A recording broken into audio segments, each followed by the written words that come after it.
Bonjour à tous et bienvenue dans cette nouvelle vidéo. Alors je vais essayer de la faire assez rapide. Vous avez vu le titre, est-ce que je vais déposer plainte ou pas? Je m'explique, vous savez, il y a quelques jours à peine, j'ai eu un petit différend entre guillemets avec une autre chaîne, et c'est même pas avec la chaîne, c'est ni avec la personne qui s'appelle Sabritaille, c'est plutôt par rapport à des propos qui ont été tenus. J'étais pas d'accord sur ces propos, j'ai fait mon argumentaire, j'ai dit pourquoi j'étais pas d'accord sur les propos qui étaient tenus, sur l'histoire, vous savez, vivre avec 100 bahts par jour dans les campagnes, enfin en dehors de Bangkok.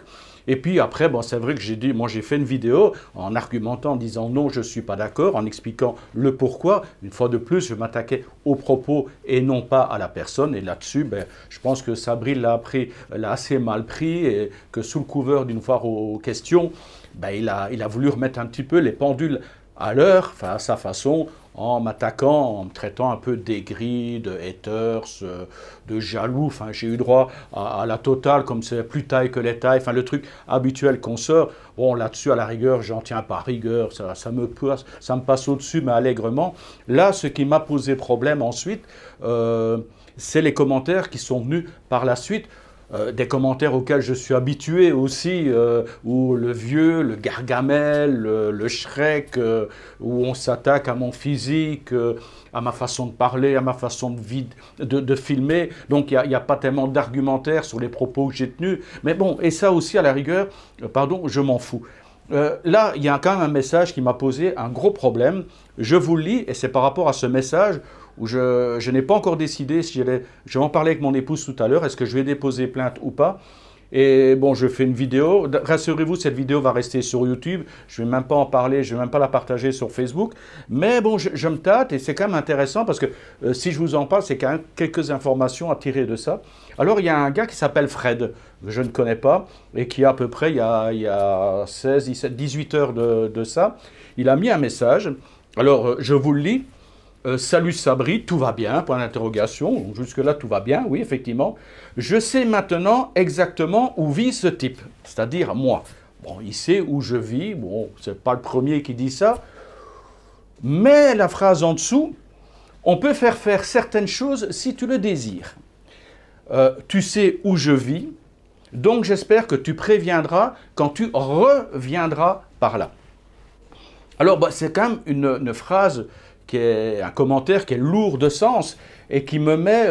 des gens qui ont déjà dit, le jour où on te croise, on va aller à l'œil, on va te péter la gueule, ou je te croise à Bangkok, je te fais à peau.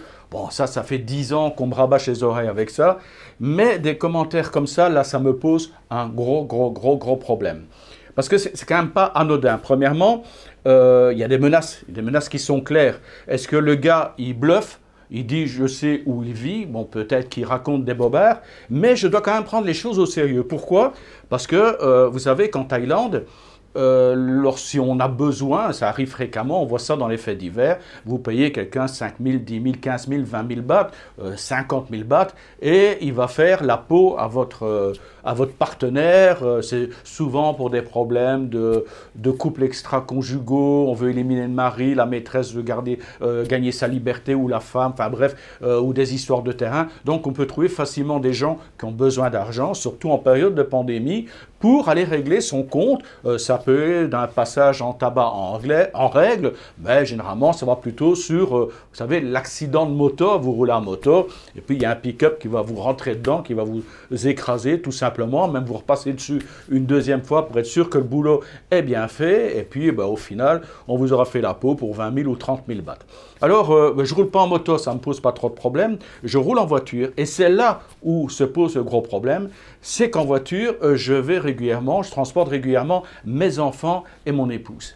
Alors, quand un gars me dit qu'on peut faire faire certaines choses, quand je vais annoncer ce message à mon épouse, vous imaginez comment sont les Thaïlandaises par rapport aux enfants, il y a effectivement un danger qu'elle dépose plainte de toute façon, là c'est le danger, pour un mec qui a peut-être fait une connerie, qui s'est un peu lâché, un peu trop, et c'est quand même problématique, parce que qu'est-ce qui va se passer?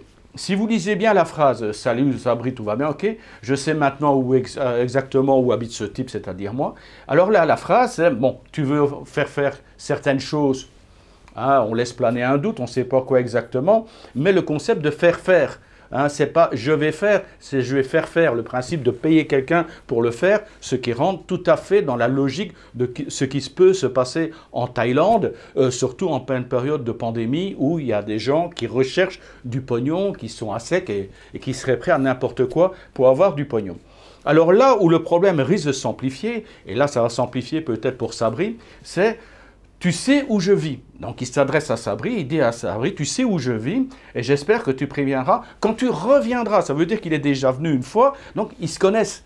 Donc s'il y a une plainte qui est déposée, qu'est-ce qui se passe? La police, la première personne qu'ils vont contacter, c'est Sabri Thaï, en disant, ben voilà, il y a une personne en commentaire qui a dit ceci. Alors là, le concept de dire, oui, mais ça ne me concerne pas, c'est pas moi qui ai écrit le commentaire. Si on est responsable de son espace, de sa chaîne YouTube, YouTube vous donne un espace, vous créez votre chaîne, mais vous êtes responsable des propos qui sont tenus, des propos que vous tenez sur les vidéos, mais vous êtes également responsable des commentaires. Vous devez gérer les commentaires. Donc il y a certains qui n'ont pas envie de s'embêter avec ça et qui bloquent les commentaires, et d'autres qui, comme moi, passent leur temps à regarder régulièrement les commentaires et à les filtrer, à mettre des mots-clés pour empêcher que certains commentaires soient publiés. Et dès que ce sont des commentaires, j'en ai effacé plusieurs concernant Sabri Thaï, qui étaient bon, des trucs un peu sympathiques, qui racontent n'importe quoi. Bon, à la rigueur, j'ai laissé passer. Mais des choses par rapport à ses supposées origines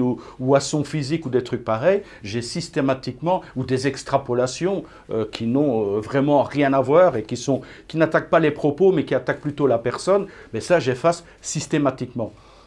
Ici, effectivement, il y a une bagarre d'idées, d'opinions, et je n'attaque pas la personne. Bon, c'est peut-être pas tout à fait frais en retour, mais mon principe, c'est de ne pas attaquer la personne comme ça, de manière un peu malsaine. Là, par contre, le Fred, donc le Sabri, il risque d'être convoqué en disant « mais vous le connaissez », puisqu'il a dit « je sais où tu vis et quand tu reviendras ». Donc, ils se sont déjà vus. Et en plus, la police va dire « vous êtes responsable du contenu ». Là, il y a à peu près 18h, 19h que le Fred a publié. Il y a à peu près 21h ou 22h que Sabri n'a plus commenté. Donc peut-être qu'il est parti en tournage, qu'il travaille, qu'il fait une grasse matinée, que sais-je encore. Mais peut-être qu'il n'a pas encore eu le temps de lire ce type de message et de le censurer. Il a parfois tendance à liker, à commenter des gens qui m'insultent effectivement sur mon physique. Alors là, les gens qui m'ont traité de Gargamel, là c'est le nouveau truc, là on me surnomme Gargamel. Et effectivement, je dois avouer que bon, la Schtroumpfette ne m'intéresse pas du tout, rassurez-vous. Il y en a qui disent qu'il veut croquer la Schtroumpfette. Non, cette Schtroumpfette-là ne m'intéresse pas. J'ai mon époux, je suis tout à fait satisfait. Mais côté Gargamel, sur oui, le gars un peu chiant, pas le mauvais, mais le gars un peu carré. C'est vrai que moi, je suis sur l'expatriation. Et c'est là où je voudrais m'excuser par rapport à Sabri Thaï. J'aurais pas dû faire cette vidéo à... Même déjà peut-être la vidéo à 250 € ou alors cette vidéo à 100 bahts par jour, j'aurais pas dû la faire. Et c'est clair que il faut comprendre que j'ai compris. C'est vrai qu'en lisant les commentaires, et heureusement qu'il existe des commentaires, il y a plusieurs commentaires qui disent « Sabri, merci de nous faire rêver ». Et effectivement, je dis, mais Olivier, t'es un peu con aussi. Pourquoi être aussi carré, comme quoi sauter sur les détails des détails pour des expatriés qui ne sont pas insignifiants. Mais qui va gober ce genre d'histoire qu'on peut vivre avec 100 bahts par jour en Thaïlande? Ceux qui vivent en Thaïlande savent que c'est tout à fait débile comme suggestion. Ceux qui ont des projets d'expatriation ben, sont quand même pas nés de la dernière pluie. Ils ont peut-être la tête un peu mieux posée sur les épaules pour dire, ben non, oui c'est beau, ça fait rêver, mais c'est pas comme ça que je veux vivre, ou c'est pas comme ça qu'on peut vivre de toute façon en tant qu'expatrié. Donc ça ne prêtait pas trop à confusion, si ce n'est le fait d'imaginer qu'on puisse vivre heureux à la rigueur avec si peu d'argent, alors que c'est plus que la misère pour les rares qui devraient survivre avec une telle somme. Mais enfin bon, les commentaires, c'est merci de nous faire rêver. Et effectivement, la chaîne de Sabri, c'est pas une chaîne dédiée à l'expatriation. La mienne, c'est véritablement un truc carré sur l'expatriation. Sabri, c'est du divertissement. Donc il faut prendre les propos, je dois apprendre à prendre ces propos pour du divertissement purement et simplement, des choses qui sont là pour faire des vues, pour essayer de faire rire les gens, de les faire rêver, de les faire un peu, voilà, c'est le côté un peu rêveur, je ne vais pas dire guignol, enfin, quoique le terme guignol par rapport au terme gargamel qu'on me donne, ce serait un peu de bonne guerre. Voilà, je dirais, à la rigueur, le guignol de la taille, non, quoi, ça peut prêter à confusion. Je connais les susceptibilités de certains et ils vont mal prendre le fait guignol. Je ne peux pas dire simplet non plus parce que ça passerait mal, mais voilà, on va dire le doux rêveur, le dynamique rêveur peut-être, comme ça va moins froisser les susceptibilités. Et puis ben, moi je suis dans mon truc qui parle de l'expatriation avec des choses carrées sur les visas, sur la législation, sur des sujets plus graves. Et c'est vrai que ceux à qui ça ne convient pas, avec le 360 degrés, avec mon fond vert pourri, avec ma calvitie ou des choses pareilles, ben, ils ont, ou alors au ton employé, mais j'imagine mal de « Bonjour, aujourd'hui on va parler du suicide !» Waouh! Ben oui, ça peut marcher sur un plat taille ou des choses comme ça, une petite découverte. Mais bon, les sujets que je traite sont un peu carrés. Voilà, je cherche à faire découvrir avec ma 360 degrés. J'ai ma petite chaîne qui n'a pas d'ambition. Je ne rêve pas sur les clics, je ne rêve pas sur le nombre de vues. Je m'en contrefous.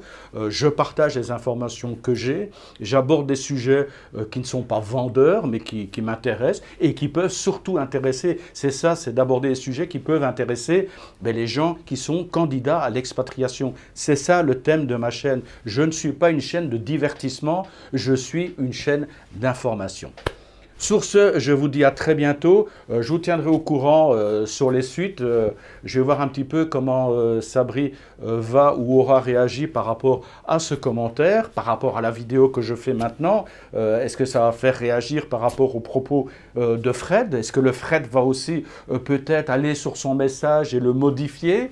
En tout état de cause, si je ne vois pas de modification, j'aurai mon épouse ce soir au téléphone. Elle travaille actuellement, elle se déplace peu à cause de la pandémie, donc elle ne reviendra pas ce week-end à l'œil. Donc voilà, je vais en parler avec elle par Line. Et puis on verra si effectivement, je vais lui donner les copies d'écran. J'ai déjà les traductions qui sont faites en anglais. Elle fera les traductions en thaï et puis elle verra si elle doit aller directement dans un poste de police à Chonburi. Elle est à Chonburi pour l'instant. Si elle doit aller dans un poste de police ou auprès de son avocat et voir si on va donner des suites par rapport à ce commentaire qui vraiment ça me reste là parce que là j'imagine mes enfants dans une voiture accidentée. Non, ça c'est voilà, c'est le genre de conneries qu'il ne faut pas mettre sur Internet. Réfléchissez bien avant de publier de telles sornettes sur Internet. Enfin, j'espère que ce sont des sornettes. Donc voilà, donc je ne sais pas qui est ce Fred, je ne sais pas si c'est un illuminé ou pas, donc je préfère prendre mes précautions et éventuellement que la police ait le questionner et mettre fin à ce genre de délire. Sur ce, je vous dis à très bientôt pour une autre vidéo informative. Désolé pour ce format un peu spécial. Et pour terminer, quand même, dans petite touche de bonne humeur pour ceux qui apprécient, on va finir avec le top générique. Salutations tropicales des bords de mon fond vert pourri. Bye bye.